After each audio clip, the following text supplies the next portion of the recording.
Banyak tempat yang digalakkan untuk kita sentiasa bersolawat ke atas Rasulullah sallallahu alaihi wasallam. Yang ke-26 ketika menziarahi makam baginda Nabi sallallahu alaihi wasallam. Yang ke-27 ketika akad jual beli, ketika kita beli barang. Aku beli, aku jual, kemudian Allahumma salli ala sayyidina Muhammad. Yang ke-28 ketika menulis wasiat. Yang ke-29 ketika mengucapkan khutbah sewaktu meminang dan sewaktu akad nikah. Nak meminang pun digalakkan untuk kita bersolawat ke atas Rasulullah sallallahu alaihi wasallam. Begitulah juga ketika akad nikah. Yang ke-30 ketika berfatwa dan menulis fatwa. Yang ke-31 ketika di awal dan di akhir hari. Makna awal pagi tu amalkan selawat ke atas Rasulullah sallallahu alaihi wasallam. Kemudian nak masuk maghrib tu selawat lagi ke atas Rasulullah sallallahu alaihi wasallam. Yang ke-32 ketika mengajar, membaca, menyampaikan peringatan dan sebagainya. Yang ke-33 ketika khatam Al-Quran. Yang ke-34 ketika bertemu golongan muslimin dan bersalaman dengan mereka, yang selalu kita amalkan sebelum ni, Allahumma salli ala sayyidina Muhammad, gitu.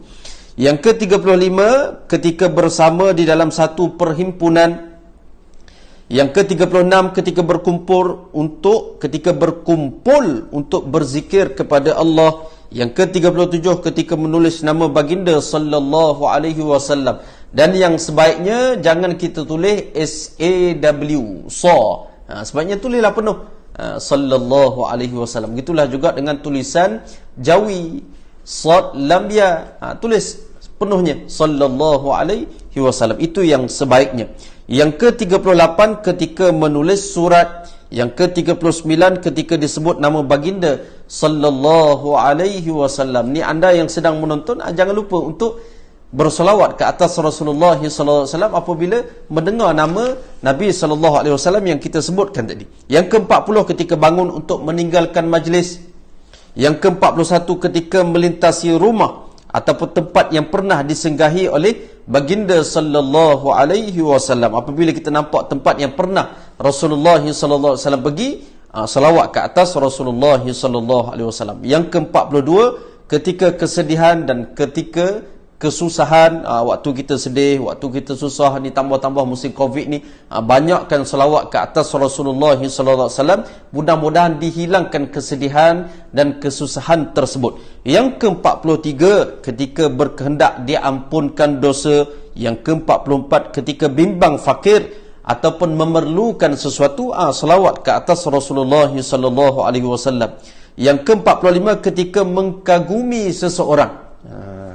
Yang ke-46 ketika bersin, hajjum Allah, alhamdulillah, Allahumma salli ala sayyidina Muhammad. Yang ke-47 ketika terlupa sesuatu, lupa letak kunci di mana, lupa barang dan sebagainya, selawat ke atas Rasulullah SAW, insya-Allah akan jumpa balik barang tersebut. Yang ke-48 ketika ingin dicukupkan hajat apa sahaja. Yang ke-49 ketika ingin meminta kesembuhan daripada penyakit ataupun lain-lain. Yang ke-50 ketika telinga berdesing. Yang ke-51 ketika kakimu mengejang.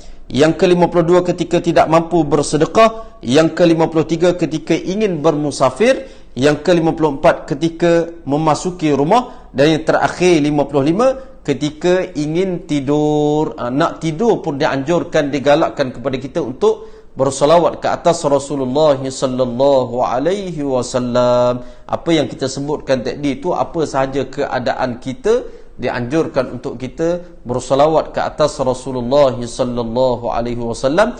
Orang yang paling dekat sekali dengan Rasulullah sallallahu alaihi wasallam di akhirat nanti ialah orang yang paling banyak sekali bersolawat ke atas Rasulullah sallallahu alaihi wasallam. Mudah-mudahan dengan barakah kita banyaknya bersolawat ke atas Rasulullah sallallahu alaihi wasallam, kita dapat bersama dengan baginda sallallahu alaihi wasallam di akhirat nanti, insya-Allah. Mudah-mudahan video ini bermanfaat kepada anda yang menonton. #sharekan kebaikan ini kepada orang lain. Insya-Allah kita berjumpa lagi pada video yang lain. Assalamualaikum warahmatullahi wabarakatuh. Terima kasih kerana menonton. Catch 'em all.